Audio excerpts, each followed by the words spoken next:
kesehatan dan kesempatan sehingga kita pada malam hari ini bisa bertemu dan berjumpa di program kita kelas persiapan menikah 2024 ya. Nah, di mana di program ini kita belajar ada 6 topik ya. 6 topik yang kita bahas dan sudah masuk ke topik yang ke-6 ya. Jadi sudah berjalan 5 topik ya.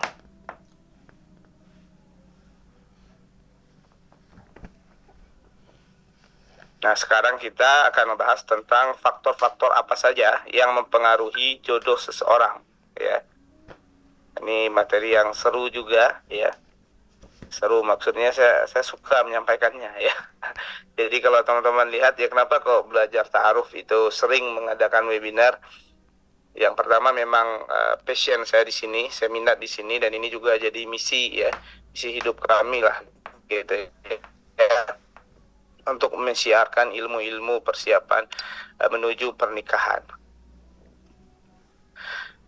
Nah, ini yang kita bahas ya, 5 faktor yang bisa mempengaruhi siapa jodohmu ya. Jadi ibaratnya nih, kalau Anda mau masak ya, kalau kita mau masak, misalnya mau masak nasi.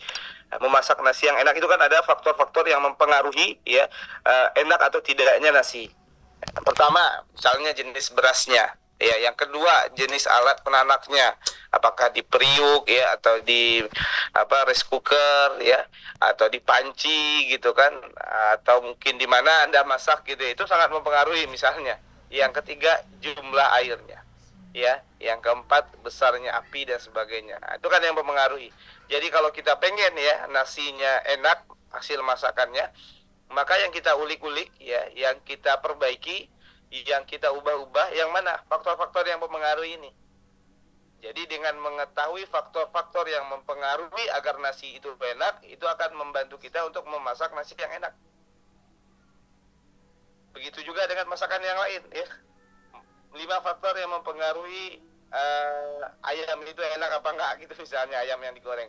Nah, faktornya apa saja? Misalnya contoh ya, jenis ayamnya, kesegaran ayam ya, ayam yang baru dipotong langsung digoreng ya, atau ayam yang sudah masuk freezer dulu, beku dulu sekian hari, itu akan beda rasanya ya, keahlian orangnya dan sebagainya. Nah, di dalam perjodohan pun juga demikian teman-teman, ternyata juga ada faktor-faktor yang mempengaruhi siapa jodoh Anda nanti. Nah, itu saya rangkum menjadi 5 faktor ya, yang mana ya kalau 5 faktor ini diperbaiki ya, itu bisa juga membantu memperbaiki siapa jodohmu nanti. Kalau yang 5 faktor ini ditingkatkan mungkin ya kualitasnya ya, atau mungkin ada yang dikurangi dan sebagainya, nah itu nanti akan berpengaruh kepada perjodohannya. Nah, apa saja 5 faktor itu? Nah, ini insya Allah kita akan bahas ya. Nah, ini perkenalan ya, saya rasa udah 5 sesi kita bersama, ya udah kenal lah ya. Nama saya Agus Ari Wibowo, akrab disapa udah Agus ya. Nah, ini beberapa karya kita yang terbit, dan ini sponsor kita Elmina Hijab ya, silakan ya di follow Elmina ya, dan juga di like ya postingan ya, termasuk juga yang penting belanja ya. Nah, jadi nggak hanya follow saja tapi juga belanja di Elmina ya. Elmina, kalau buat mas-masnya ada High Zoom ya, tapi saya lupa masukinnya nih. Ya mungkin nanti di next webinar saya masukin ya. Jadi kami dengan Elmina ini udah bekerja sama cukup lama ya, dari 2015 bersama ya. Alhamdulillah sampai saat ini ya masih terus berpartner gitu ya. Nah, jadi silakan teman-teman semua, ini saya rekomendasikan ya, muslimah di Elmina Hijab, yang laki-laki nanti bisa ke Haizum ya, jadi jual baju koko dan sebagainya. Oke, kita masuk ke materi ya. Nah, faktor yang pertama yang mempengaruhi ya, faktor pertama yang mempengaruhi siapa jodohmu siapa? Orang tua ya.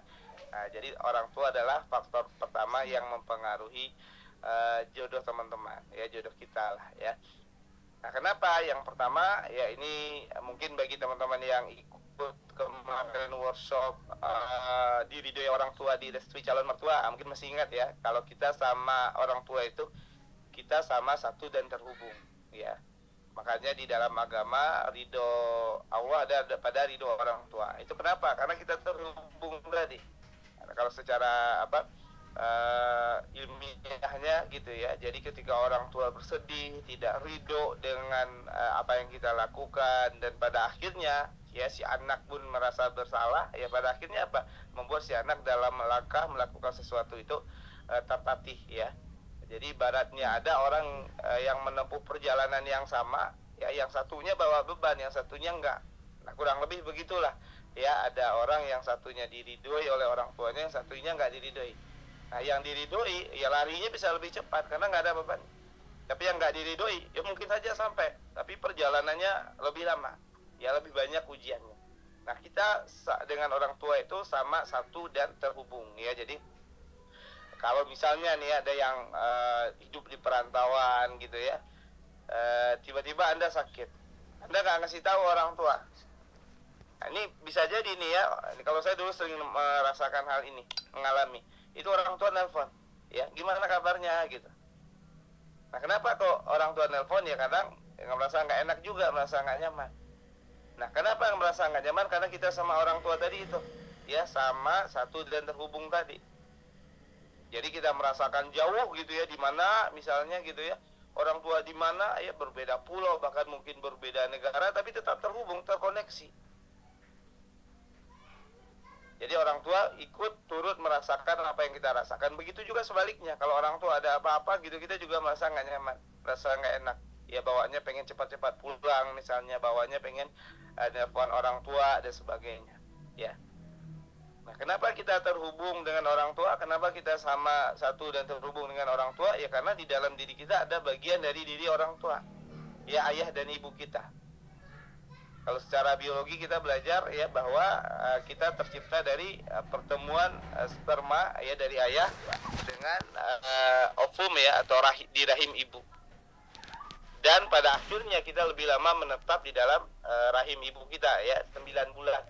Gitu ya, jadi kita makan ya dari apa yang ibu kita makan, kita merasakan apa yang ibu kita rasakan gitu ya. Makanya kalau orang lagi hamil itu bagaimana moodnya itu pada akhirnya itu akan mempengaruhi mood anaknya juga.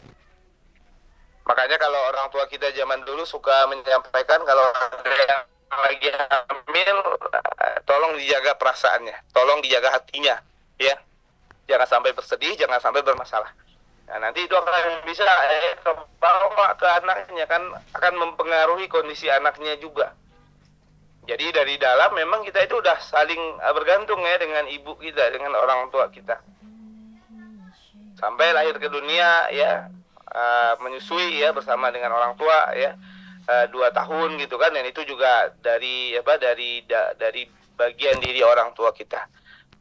Jadi makanya kita dengan orang tua itu ibaratnya copy paste lah gitu ya.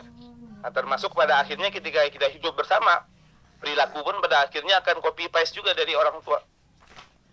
Maka ada orang yang bilang, oh ini dia kayak bapaknya banget nih gitu ya, oh ini dia kayak ibunya banget nih.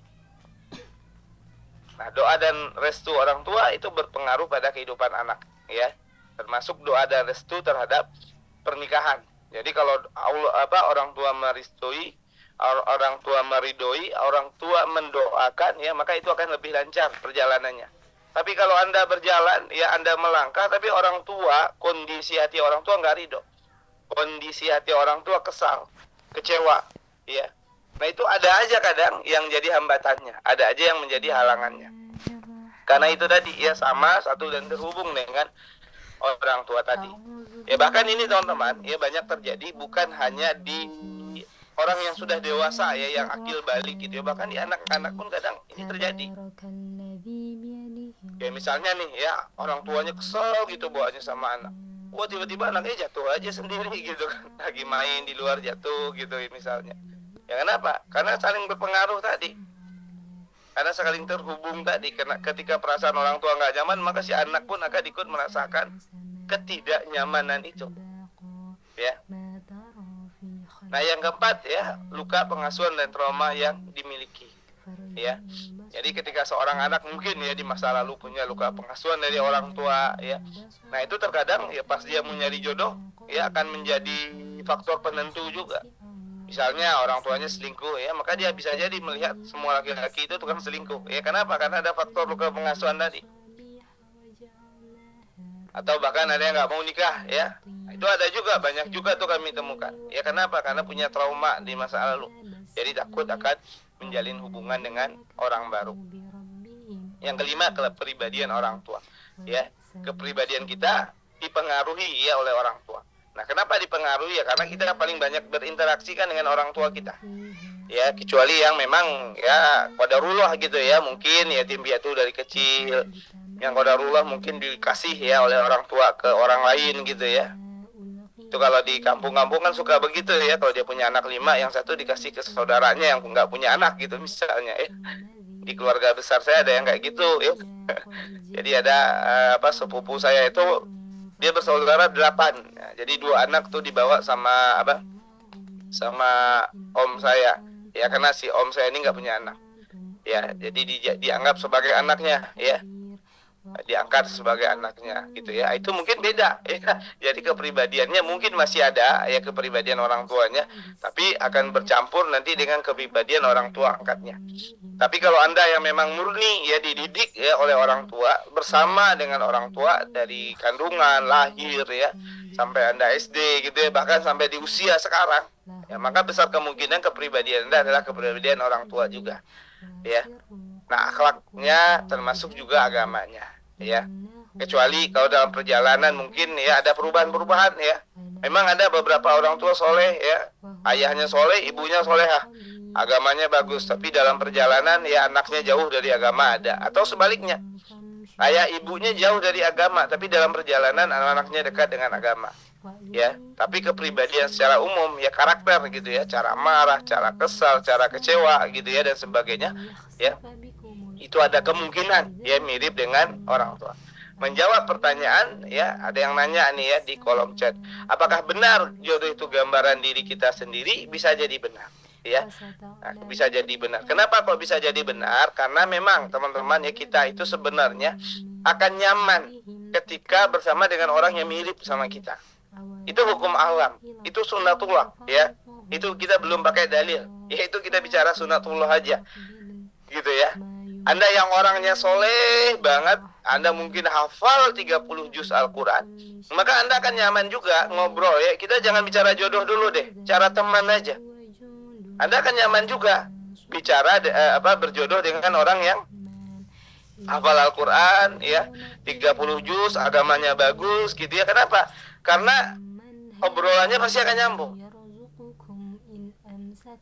Tapi kalau misalnya nih ya, ada orang nih nggak soleh misalnya ya, atau solehnya soleh standar lah, jadi nggak soleh banget gitu ya, itu dia kalau dipertemukan bergaul berteman dengan orang yang sangat soleh, nggak akan nyaman juga. Yang terjadi apa? Yang terjadi itu dia merasa kayak bersama dengan gurunya. Betul ya? Ada yang merasakan? Ada misalnya ketemu nih yang mas-mas, ketemu sama laki-laki, teman sebaya Anda misalnya, tapi ilmu agamanya jauh di atas Anda ya, ibadahnya jauh di atas Anda, pemahamannya jauh di atas Anda, saya yakin Anda nggak nyaman juga. Betul nggak ya? Boleh jawab di kolom chat ya. Mungkin Anda merasa kayak, oh ini kayak sama guru gitu kan ya. Atau mungkin Anda merasa apa yang akan Anda lakukan salah semua nih ya. Anda buka Netflix ya, mau nonton gitu kan, takut diceramahin gitu misalnya ya. Anda mau dengar musik, takut dibilang apa gitu misalnya ya. Kenapa? Karena Anda merasa bahwa ini nggak setara dengan Anda ya. Jadi sebenarnya ya, jodoh gambaran diri kita sendiri itu ya untuk kenyamanan diri Anda sendiri ya. Kita akan nyaman bersama dengan orang yang sama, yang setara dengan kita. Itu udah hukum alam, itu udah sunatullahnya. Jangankan ya perjodohan ya, pertemanan SMP aja. Saya masih ingat dulu di zaman SMP saya itu ada 3 warung ya. Jadi ada 3 warung yang mengelompokkan 3 jenis manusia. Yang pertama ada warung paling belakang ya. Itu isinya apa? Isinya anak-anak yang merokok ya. Jadi anak sekolah yang merokok, suka bolos ya, bandel gitu ya, suka berantem. Nah, di sana tuh. Oh, mereka di sana ya. Mereka kalau ke warung yang kedua, kelompok kedua tempat anak-anak baik, ya anak-anak yang lugu, lurus, ya sekolah memang buat sekolah doang gitu kan, nggak neko-neko. Biasanya kalau di kelas juara 1 sampai juara 10 lah gitu ya. Bener lah dia belajarnya. Itu yang di warung suka ngerokok nggak enak juga dia, nggak nyaman juga dia. Berkumpul ke anak-anak yang bagus-bagus tadi. Begitu juga ya sebaliknya. Ya. Kami yang ada di tempat warung yang tempat anak-anak yang memang serius mau sekolah ini juga ngeri juga mau ke belakang. Ya, kita mau mampir ke sana lewat aja udah diketawain, diledekin. Nah, kelompok ketiga itu di sekolah saya dulu warung untuk apa menengah ke atas lah. Ya, yang harganya sana mahal-mahal gitu ya makanannya gitu kan. Nah, itu khusus lagi tuh. Dia punya kelompok lagi, gengan lagi.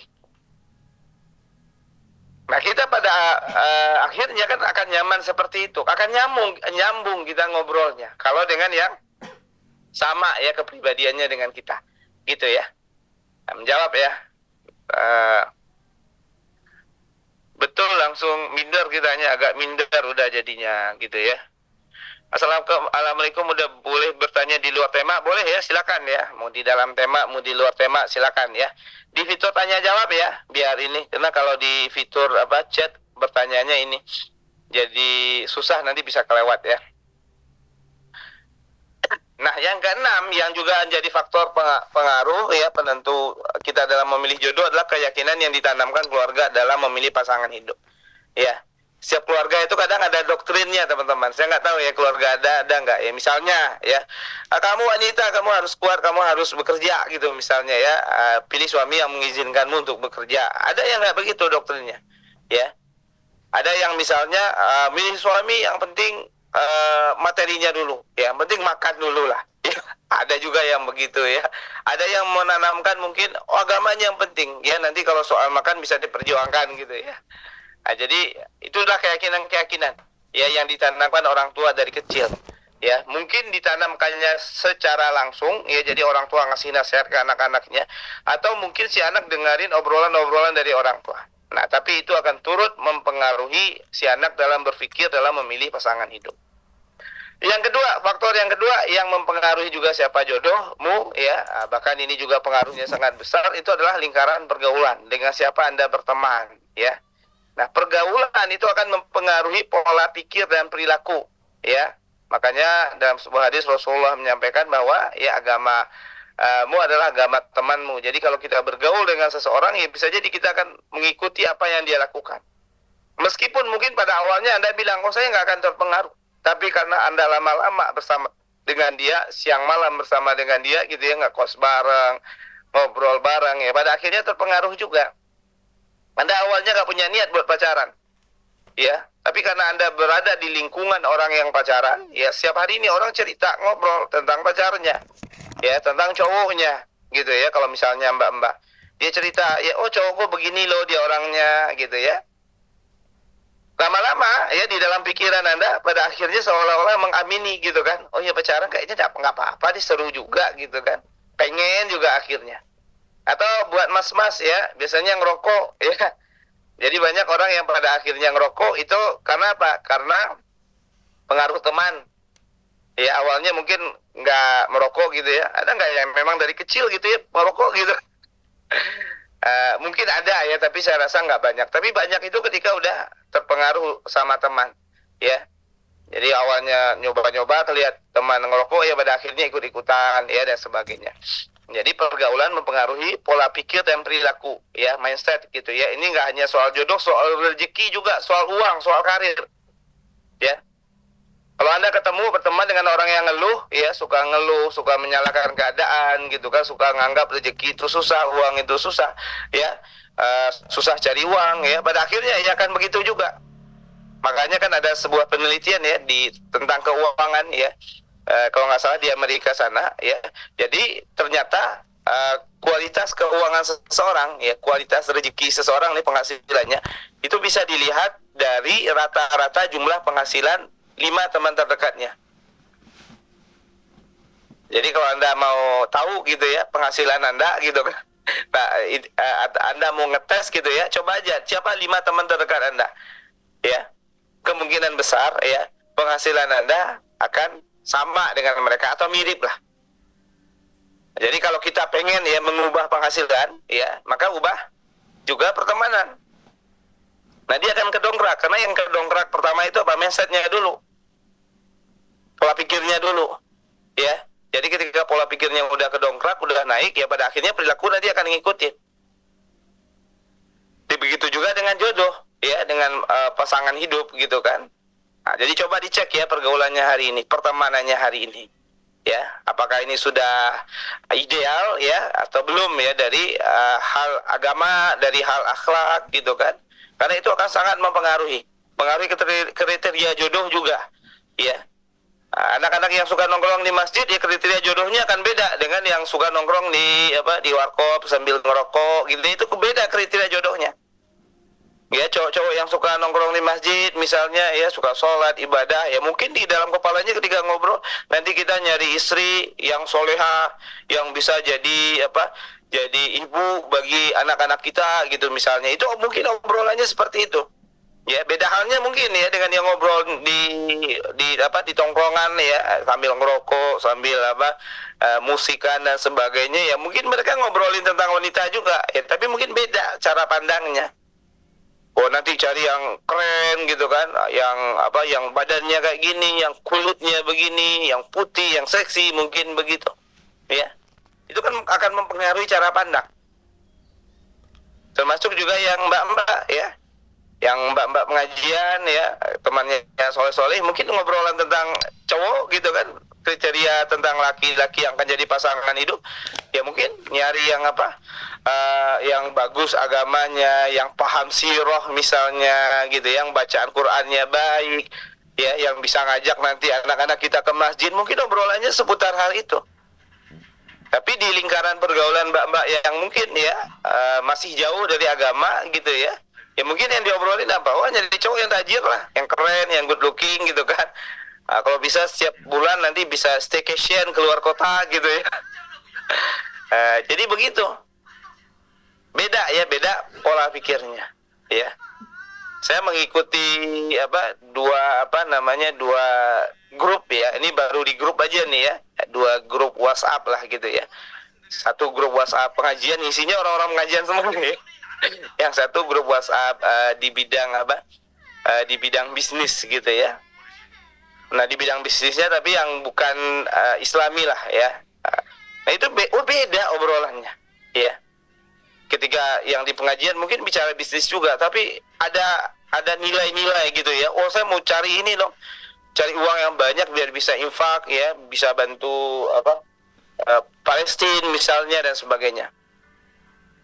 Tapi di grup-grup yang jauh dari Islam mungkin ya, tidak pakai nilai-nilai Islam ya, mungkin bicaranya tentang uang juga ya, tapi mungkin yang dipikirkan apa? Wah nanti bisa beli ini, bisa jalan-jalan ke negara ini dan sebagainya ya. Keliru enggak juga ya, tapi cara pandangnya kan beda. Nah itu lingkaran pergaulan ya. Nah coba nih teman-teman dicek lingkaran pergaulannya saat ini ya, banyakannya dominannya kayak gimana nih, kira-kira sudah ideal enggak nih ya. Nah salah pergaulan bisa jadi salah pilih pasangan hidup. Kenapa? Ya karena ya kalau Anda nggak ikut biro jodoh misalnya ya, maka pasangan hidup orang itu ya dari pergaulannya biasanya. Betul ya, dari teman gitu kan, dari lingkaran pergaulan ya. Ini banyak kan yang seperti ini, teman satu komunitas, teman satu pengajian gitu kan, atau dari temannya teman gitu kan. Nah, jadi saya pun juga ya, saya ketemu jodoh di pergaulan ya, di komunitas sama komunitas. Ya alhamdulillahnya di komunitas orang-orang yang soleh-soleh ya ketemunya yang insya Allah yang baik juga gitu ya. Nah, mau jodoh terbaik, ubah pergaulan ke lingkaran orang-orang yang baik. Tingkatkan pergaulan ke lingkaran orang-orang yang baik. Ya, di pergaulan orang-orang baik itu kan ada banyak juga nih level-levelnya. Anda bisa cari, Anda bisa temukan ya sesuai dengan diri Anda, sesuai dengan kenyamanan Anda. Ya, misalnya nih komunitas hijrah ya, anak-anak yang hijrah itu kan ada banyak tuh. Ya ada banyak tuh macamnya. Anda bisa cari, bisa temukan ya. Ada mungkin komunitas hijrahnya Ustadz Hanan Ataki gitu kan. Hijrah tapi masih tetap gaul, masih tetap main skateboard ya, masih tetap main basket gitu kan. Masih tetap seru-seruan. Nah itu ada shift itu ya di Bandung gitu ya.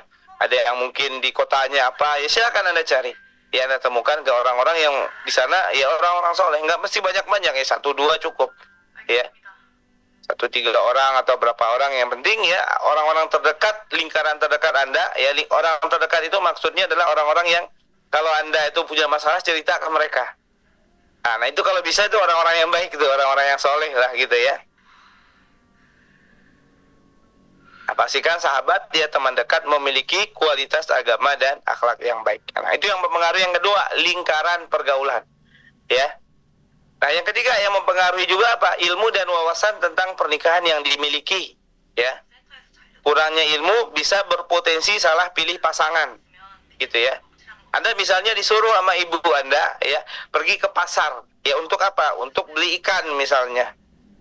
Karena Anda nggak punya ilmu tentang cara memilih ikan yang baik, ya, pada akhirnya apa? Akan memilih ikan secara asal-asalan atau membeli ikan dengan harga kemahalan.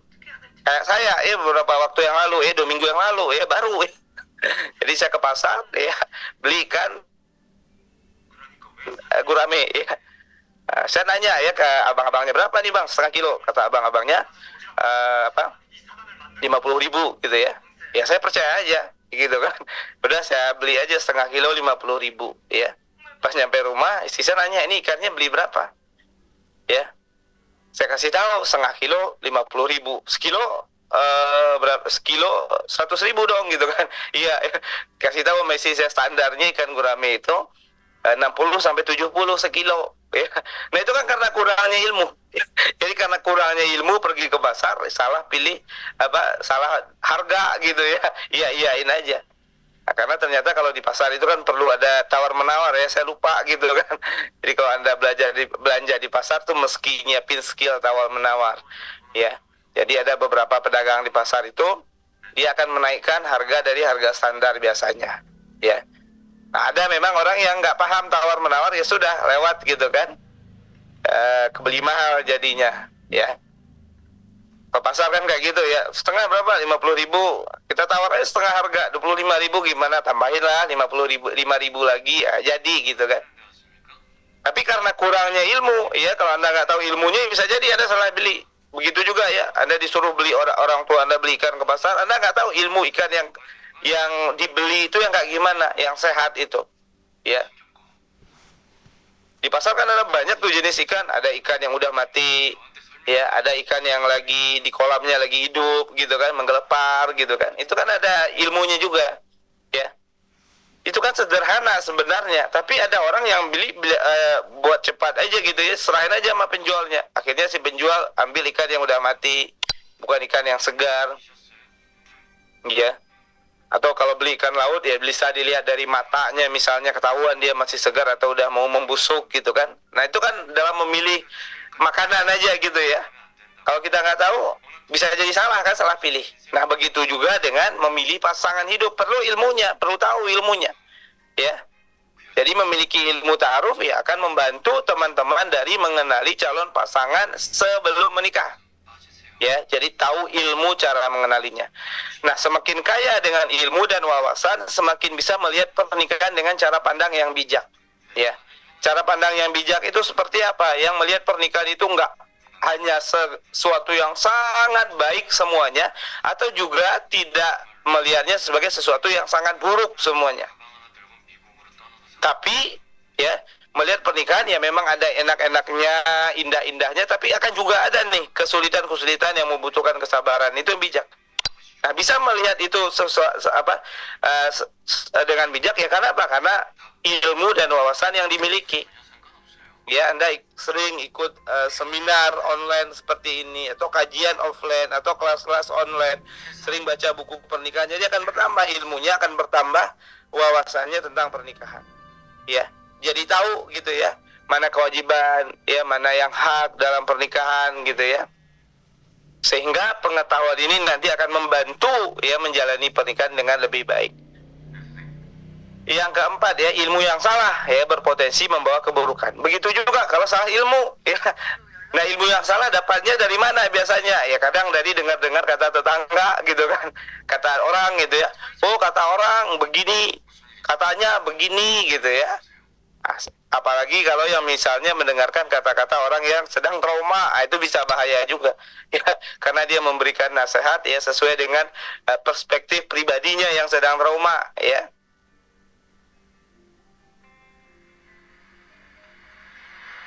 Atau realitas saat ini yang menyedihkan juga ya, banyak orang mengabaikan ilmu pernikahan ini ya.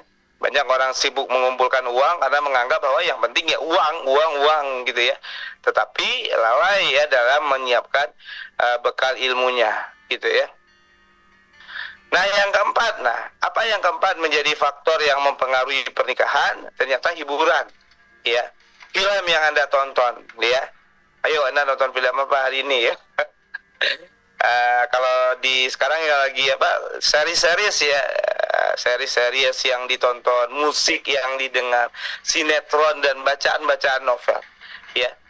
Nah ini dijadikan hanya sekedar hiburan boleh-boleh saja, tapi mesti sadar ya. Jadi dalam menonton film itu agar tidak mempengaruhi kita, energinya mesti sadar ya. Kayak musik itu banyak yang mempengaruhi ya, bahkan penyanyinya gitu ya. Jadi banyak penyanyi-penyanyi yang hidupnya ya menjadi kenyataan dari lagu-lagu yang dia nyanyikan gitu kan. Kenapa? Karena media hiburan itu memiliki pesan-pesan tersembunyi yang mempengaruhi mindset hingga perilaku seseorang. Ya. Jadi kalau teman-teman jeli gitu ya dalam menonton film ya, tidak hanya menonton adegan per adegan, itu sebenarnya ada value yang disisipkan oleh setiap film. Ya.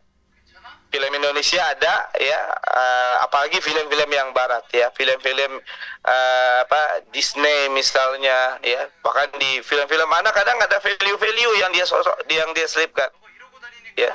Ada value tentang kebebasan, value tentang kesetaraan gitu ya, ada value tentang gender ya, LGBT dan sebagainya gitu ya. Nah itu terselip melalui cerita-cerita, meskipun mungkin di filmnya horor ya, ceritanya cerita hantu-hantu, tapi yang disampaikan di sana pesannya bisa jadi adalah tentang kesetaraan wanita. Ada tuh film Indonesia ya, film-film horor gitu kan, oh dia ternyata value-nya ini ya. Oh ini filmnya film komedi, ternyata ada value-nya di sini. Oh ini kayaknya filmnya temanya kekeluargaan ya, family gitu kan, tapi oh ternyata ada ini value-nya ya, ada pesan tersembunyi yang terselipkan, yang pada akhirnya pesan ini ya, karena dia halus gitu ya, karena kan media untuk menyampaikan pesan yang sangat mudah mempengaruhi seseorang itu kan sebenarnya film tadi, film, musik, sinetron ya, novel-novel dan sebagainya ya. Karena seseorang itu bisa terpengaruh mindsetnya, bahkan berdampak sampai perilaku ketika emosinya tersentuh ya. Nah yang bisa menyentuh emosi dengan cepat apa ya? Film, musik ya, tontonan atau novel ya. Ada orang baca novel sampai nangis, bisa sampai ketawa-ketawa gitu ya, sampai terhipnosis ya dengan cerita-ceritanya gitu ya. Nah media-media hiburan itulah yang pada akhirnya ya menjadi selipan nilai-nilai tadi,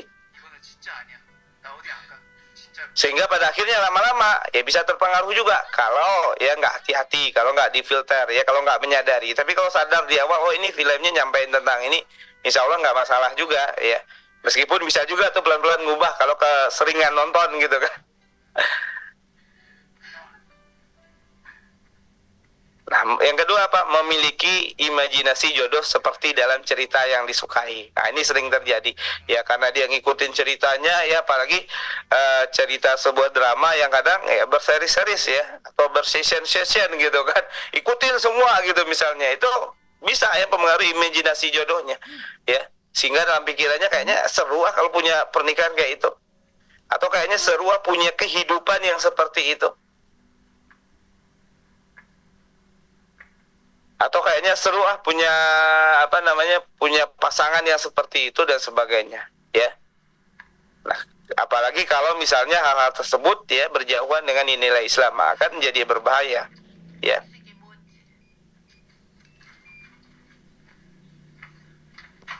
Yang kelima, yang terakhir ya, faktor yang kelima yang mempengaruhi juga jodoh itu adalah hubungan dengan diri sendiri ya. Bagaimana hubungan teman-teman dengan diri sendiri, silahkan dicek ya. Jadi coba misalnya Anda jalan cari cermin yang gede, yang besar, kaca yang besar, lalu ngaca ya. tegak ya di depan kaca yang besar itu dan coba lihat diri Anda. Ya. Kira-kira ketika Anda melihat diri Anda, apa yang terfikirkan? Apakah di sana Anda bahagia, senang? Wah keren, orang yang ada dalam cermin ini adalah orang yang memang saya cintai, saya sayangi, orang yang layak, orang yang berharga. Atau malah ketika melihat wajah sendiri yang muncul adalah muak, kesal, ya kecewa, ya kayaknya nih siapa nih gitu kan? Kok hidupnya penuh masalah? Kok dia nyebelin gitu kan? Kok gak ada orang yang mau sama dia gitu ya? Kayaknya nih orang emang gak berharga gitu ya. Kayaknya ini orang emang gak pantas. Nah, coba dievaluasi ya. Sehingga pada akhirnya bisa menjawab pertanyaan ini, apakah kamu sudah menerima dan mencintai dirimu sendiri? Ya. Jadi bagaimana orang lain bisa menerima dan mencintai dirimu kalau dirimu sendiri belum menerima dan mencintai dirimu sendiri?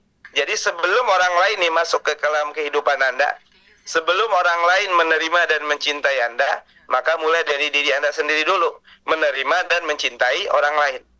Sehingga ketika Anda menjalani hubungan, entah itu ta'aruf ya, tentu ta'aruf insya Allah semua ya, maka ya di dalam prosesnya Anda akan memprioritaskan ya dalam menjalani hubungan itu untuk mencintai diri Anda sendiri ya, untuk mencintai dan menerima diri Anda, bukan untuk mencintai orang lain. Kenapa kok banyak orang ya yang mau bertahan di dalam sebuah hubungan yang buruk? Ini orang udah jelas-jelas kasar, jauh dari agama, akhlaknya buruk gitu ya.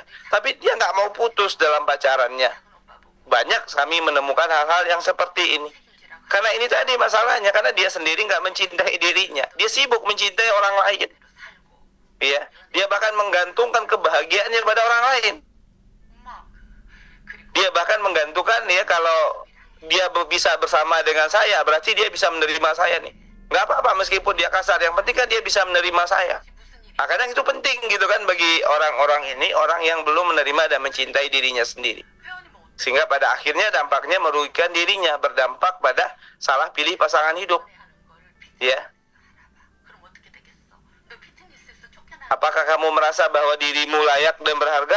Ada juga orang yang merasa diri nggak layak, diri nggak berharga. Jadi ketika ketemu satu orang yang mau sama dia, ya, dan dia menganggap bahwa orang lain nggak akan ada lagi yang mau.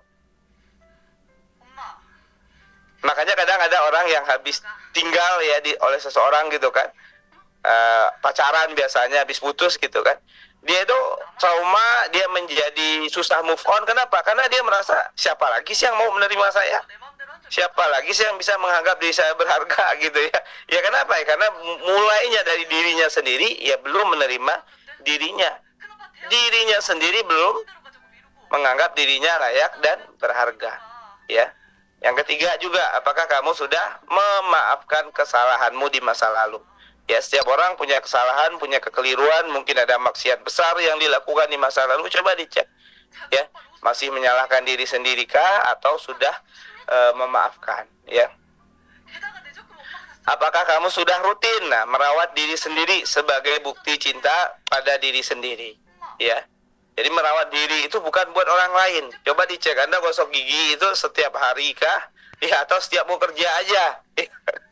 Anda pakai minyak wangi ya, pewangi misalnya, itu setiap hari kah? Atau setiap mau kerja aja? Itu sederhana loh ya. Bagaimana Anda tidurnya? Apakah sudah memperhatikan jam tidur gitu kan? Itu kan merawat diri kan dari hal sederhana seperti itu. Apakah tidur masih suka begadang sampai jam 1, jam 3 gitu ya? Menghabiskan waktu dengan stalking, menghabiskan waktu dengan menonton misalnya ya. Kalau buat bekerja bisa dimaklumi lah ya. Tapi kalau buat hiburan, wah itu mah perlu hati-hati ya.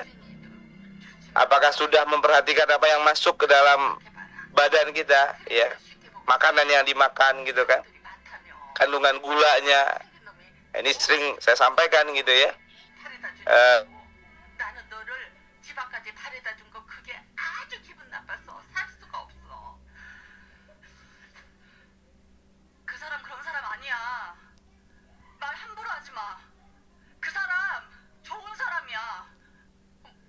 Kalau sekarang setahu saya masih udah ada tapi belum banyak ya. Salah satunya mungkin yang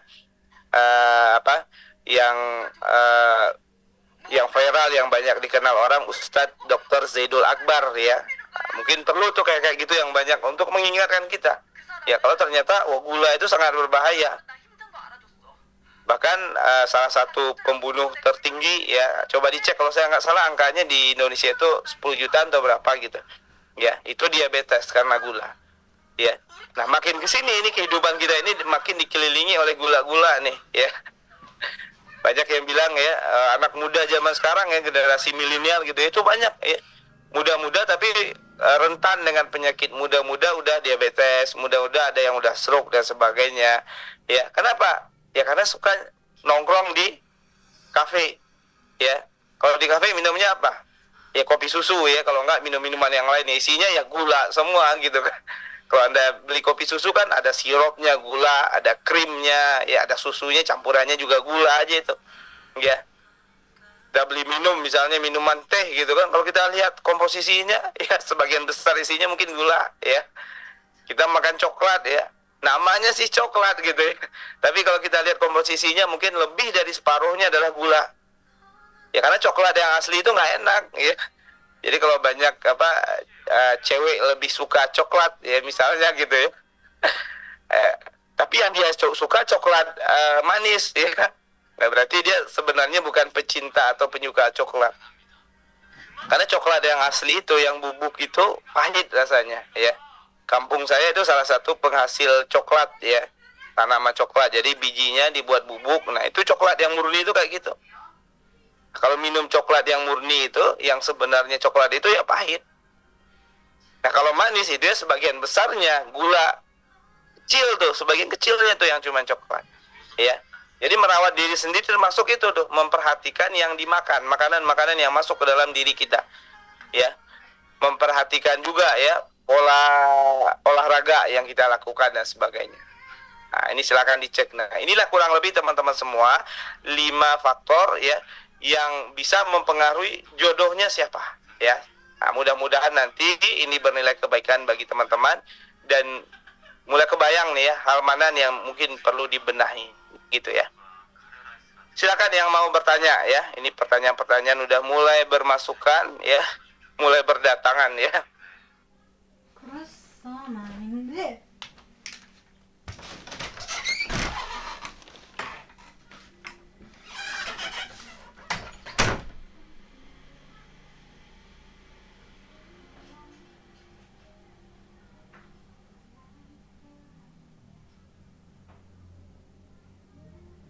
Teman-teman yang belum daftar ya kelas belajar ta'aruf ya masih bisa daftar ya. Kita mulai berapa hari lagi nih ya?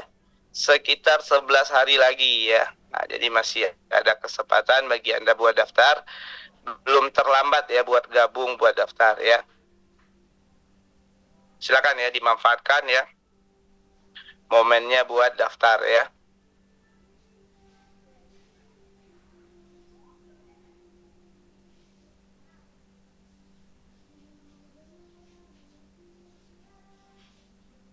Silakan yang mau nanya ya. Oke, baru 7 pertanyaan ya, sampai 10 boleh ya? Sampai 10 ya.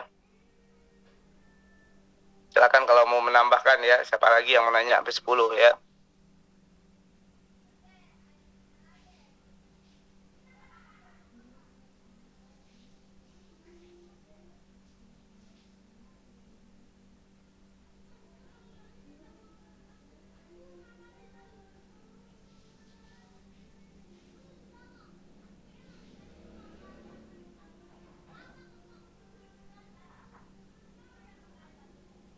Bagi yang sambil mau daftar kelas belajar ta'aruf silakan ya. Mungkin ada yang baru gajian ya, awal tahun ya. Nah, cocok tuh ya, investasikan ya untuk kebaikan ya, untuk kebaikan diri sendiri ya. Jadi nggak hanya investasi leher ke atas ya. Nggak hanya leher ke bawah ya, makanan, minuman gitu kan. Tapi juga untuk ilmu. Ayo ya. Itu linknya saya bagikan di kolom chat, teman-teman bisa langsung daftar ya. Pertanyaan pertama, kalau berjodoh dengan orang jodohkan sama orang tua secara paksa, tapi beda banget dengan yang dimaksud Ustadz tadi, katanya cerminan kita. Bahkan sudah belasan tahun nggak berubah juga karakternya, merasa nggak nyaman semakin lama. Apakah itu jodoh? Ya kalau nikah ya jodoh. Ya, sebenarnya ya, ini sebenarnya nih orang tua itu nggak bisa maksa anaknya buat nikah. Ya, kalau memang anaknya teguh pendiriannya buat nggak mau nikah, ya, maka anak pernikahan itu nggak akan pernah terjadi, ya. Karena penghulu, ya, KUA itu nggak akan mau menikahkan kalau antara laki-laki dan perempuannya dalam keadaan terpaksa. Ya, bahkan di dalam agama pun ya jelas ya, Rasulullah menyampaikan apabila datang seorang laki-laki meminang anakmu, melamar anakmu, maka tanyakan dulu kepada anakmu. Artinya apa? Artinya seorang wanita itu punya hak ya di dalam agama ya untuk memilih iya atau tidak. Jadi kalau ada orang yang dia menikah ya dan dia mau, berarti itu dia memilih mau menikah. Jadi dihapus ya kata terpaksanya ya. Karena itu bukan paksaan lagi, ya. Karena dia mau, ya. Kalau dia memilih nggak mau, bisa nggak? Bisa. Bahkan di hari akad pernikahan dia bilang sama penghulunya, Pak penghulu, mohon maaf saya nggak mau menjalankan pernikahan ini. Nggak akan terjadi itu pernikahan. Dia bilang sama calonnya, saya nggak mau nikah sama kamu. Nggak akan terjadi itu pernikahan, ya. Mungkin ya pada akhirnya seperti memberontak ya. Ya, tapi mungkin disampaikan dengan bahasa yang lebih baik gitu ya. Nah, itu dibolehkan oleh agama. Tapi kalau dia mau menikah, ya berarti dia memilih mau menikah. Jadi itu pilihannya, ya. Pertanyaannya apa tadi? Pertanyaannya apakah jodoh ya? Jadi kalau dia sampai akan nikah, ya berarti itu jodohnya ya. Mungkin dia nggak nyaman dan sebagainya, itu konsekuensi atas pilihannya tadi. Ya, jadi seperti itu kurang lebih ya. Izin tanya, udah kalau murni dibesarkan oleh nenek kakek tanpa campur tangan orang tua, jadi orang tua cuma ngandung dan lahiran, tapi nafkah sebagian besar oleh nenek kakek, didikan dan kasih sayang itu gimana udah? Apakah restu ortu masih berpengaruh? Pengaruh ya. Jadi restu orang tua itu ya, jadi kewajiban berbakti sama orang tua itu ya. Kondisi orang tuamu apapun kondisinya, kewajiban itu tetap ada ya, meskipun mungkin nggak nafkahi, bahkan mungkin membuang sekalipun ya, dia buang tapi udah gede nih, udah besar, tahu oh ini ayahku, maka wajib berbakti ya, tetap perlu minta restunya ya. Cuman ya kadang kalau kondisinya udah seperti ini, itu hanya buat formalitas ya. Kalau orang tua nggak biayain anaknya dari kecil, kadang juga tahu diri ya, jadi nggak mau banyak ngatur-ngatur anaknya ya. Kalau ibu dari pria tidak memberi restu untuk menikah, akan tetapi kami saling mencintai, itu bagaimana ya? Apakah tetap berusaha meyakinkan ibu supaya dapat restu? Ya, boleh yakinkan, tapi miliki batasan waktu. Ya, miliki batasan waktu. Itu yang pertama. Batasan waktunya berapa? Jangan lama-lama, sebulan 2 bulan cukup. Tapi kami saling mencintai gimana? Makanya saya sering sampaikan ya, ini kalau lewat ta'aruf ya, saling mencintai itu entar setelah menikah, setelah semuanya clear, setelah semuanya saling merestui, barulah mencintainya itu ya. Karena mencintai itu kan sebuah aktivitas ya, memberi perhatian di sana, mengingatkan, teleponan, sayang-sayangan. Entar kalau belum ada restu, ya baiknya jaga jarak. Makanya kalau dalam ta'aruf itu lewat grup komunikasinya ya, karena belum pasti akan nikah. Nah kalau tetap dipaksakan gimana ya, akan ada konsekuensinya. Konsekuensinya apa ya? Mungkin secara vibrasinya nggak bagus karena orang tua nggak merestui. Orang tua mungkin membiarkan nikah, tapi dalam hati orang tua ada dongkol gitu kan, kesal nih gua anaknya nih gitu kan. Yang kedua, konsekuensi kedua, ada potensi nanti hubungan antara menantu dan mertuanya akan kurang baik ya. Ini yang saya cerita berdasarkan yang udah terjadi gitu ya. Mungkin dia akan ngelihat, ini menantu nih ngambil anak saya nih, misalnya gitu ya. Jadi kalau saya sih menyarankan ya, menyarankannya ya sebaiknya gitu ya, sebaiknya ya melangkah dengan restu, dengan ridho. Kalau nggak direstui gimana? Silakan berjuang, yakinkan ya. Kalau yang nggak merestui orang tuanya laki-laki, ya suruh laki-lakinya berjuang ya. Mas, orang tuamu tidak merestui saya ya, dan perlu diingat Mas, meskipun kita saling mencintai, tapi paling kan kita baru kenal ya setahun, 2 tahun, 3 tahun, dan kamu jauh lebih lama kenal dengan ibumu. Kita memang saling mencintai, tapi ingat Mas, cinta saya ya tidak akan sebesar cinta ibumu terhadap dirimu. Nah, itu dijelaskan juga kayak gitu ke mas-masnya ya. Kenapa? Karena baru kenal kita. Jadi ya silakan ngobrol sama ibumu baik-baik, tapi kalau ibumu tidak merestui, ibumu tidak meridoi, ya, maka saran saya lebih baik pilih apa yang ibumu inginkan. Nah, itu bisa disampaikan tuh ya, karena ini dari mbak-mbak yang nanya ya, itu mbak bisa sampaikan ke calonnya, ya. Ya oke lah, saling mencintai, saling sayang gitu kan. Ya, berapa lama sih baru saling sayang, saling cintanya? Ya sementara kan dia sama ibunya itu udah dia dalam perutnya ya. Jadi itu si mas-mas itu belum jadi orang ya, belum berbentuk, itu ibunya udah sayang sama dia ya, udah cinta sama dia. Gitu ya. Jadi kadang memang ya ketika ada pilihan gitu ya, ya kita cinta nih sama seseorang gitu kan, tapi ibu nggak merestui ya, maka saran saya ya ikhlaskan, ridhoi, legowo lah ya. Jadi jangan sampai juga nih ya, kalau mas-mas ya, gara-gara Anda cinta seseorang yang baru kemarin Anda kenal, ya itu melukai hati ibu Anda, ya itu membuat ibu Anda sedih, itu membuat ibu Anda kecewa ya. Nah, kedepannya agar nggak terjadi kayak gitu, ya sebelum Anda cari orang, sebelum cari calon, ngobrol dulu nih sama ibu soal kriteria jodoh, soal harapan dengan orang tua, itu yang pertama. Yang kedua, jaga hati, jangan sampai saling mencintai, belum halal ya, tapi sudah saling mencintai, itu bahaya. Karena pada akhirnya nanti akan berjuang untuk move on-nya nih yang susah, ya. Kadang kalau udah saling mencintai itu udah mabuk cinta ya, yang lebih dominan kan perasaan ya. Kadang agak sulit buat mikir secara logis gitu ya. Assalamualaikum, udah mau nanya, seandainya kita ada nazar dan belum bisa memenuhi nazar tersebut, apa yang harus kita lakukan ya? Ini nazar apa nih? Nazar ya. Kita punya nazar dan belum bisa memenuhi nazar tersebut ya. Kalau memang berjanjinya sama Allah nazarnya, ya mohon ampunan kepada Allah ya kalau belum memenuhi. Apakah benar jodoh itu mirip ya? Bisa benar, bisa enggak ya. Karena jodoh itu bisa jadi dia sama ya, kalau dari pribadi ya bisa jadi sama, bisa juga saling melengkapi. Ya, antara sendok dan garpu. Mirip enggak sendok sama garpu? Enggak. Ya. Tapi saling melengkapi, saling mengisi ya. Tapi kalau secara kualitas diri, karakter gitu ya, akhlak, itu biasanya mirip ya, mirip biasanya ya.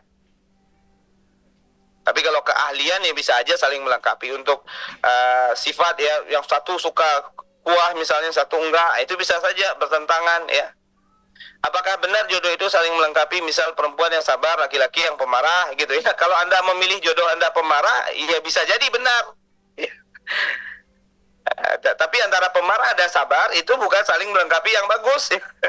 Kenapa? Karena satu sabar, satu pemarah, itu yang terjadi bukan saling melengkapi ya, tapi yang terjadi adalah yang satu akan terzolimi ya, yang satunya sabar banget, yang satunya pemarah, digebukin ya. Ada kasus ya, kisah nyata ya, itu yang wanitanya tuh sampai patah jarinya sama suaminya ya, pukulin babak belur udah sering ya, tapi yang paling parah itu jarinya sampai patah, tapi tetap bersabar ya. Apakah itu saling melengkapi ya? Ya bisa ya saling melengkapi, tapi kan bukan saling melengkapi yang sehat gitu kan, toksik gitu ya. Nah, jadi begitu ya, jadi saling melengkapi tentu dalam kebaikan ya. Udah Agus saling melengkapi, saya taat dia nggak taat, itu mah nggak saling melengkapi ya, nggak saling melengkapi dalam koridor kebaikan yang kita inginkan gitu kan. Udah Agus saya bisa baca Quran, dia nggak bisa nggak saling melengkapi. Jadi jodoh itu memang ya, selain dia memang saling melengkapi, tapi dia juga saling menguatkan ya.